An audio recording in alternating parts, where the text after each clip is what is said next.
اللہ کو کتنی توبہ پسند آتی ہے اس کے لیے تو وہ حدیث ہے بڑی معروف کہ نبی اکرم صلی اللہ علیہ وسلم نے فرمایا کہ اگر کوئی شخص جو ہے وہ ایک مثال دی آپ نے کہ کوئی شخص جنگل میں سفر کر رہا تھا صحرا کے اندر اور سارا اس کا سامان اونٹنی پہ لدا ہوا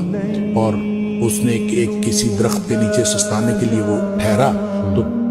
کچھ دیر بعد اس کی آنکھ کھلی تو اس کا اونٹ غائب تھا جس کے اوپر ساری اس کی گویا مال و متاع بھی اسی پہ تھا سفر بھی اسی پہ کرنا تھا اب لپودک صحرا ہے میلوں لمبا چوڑا تو وہ ادھر ادھر دیکھتا ہے اس کو کچھ نظر نہیں آتا تو اس کا خیال یہ ہے کہ اب میں اگر چلوں گا تو بھی موت ہے بیٹھا رہوں گا تو بھی موت ہے اس کے علاوہ کچھ نہیں تو زندگی سے مایوس ہو کے وہ بیٹھ رہتا ہے تو تھوڑی دیر بعد پھر اس کی آنکھ لگتی ہے اور اس کو پھر اس کی آنکھ کھلتی ہے تو دیکھتا ہے کہ وہ سامنے کھڑا ہے اتنا خوش ہوتا ہے کہ وہ کہتا ہے اللہم انت عبدی وانا ربک اللہ تو میرا بندہ اور میں تیرا رب اور نبی پاک صلی اللہ علیہ وسلم فرمایا کہ اخطا من شدت الفرح اس نے یہ جو الٹ بات کہی کہنا تھا کہ اللہ تو میرا رب اور میں تیرا بندہ یہ جو بات الٹ کہی نبی پاک صلی اللہ علیہ وسلم فرمایا اخطا من شدت الفرح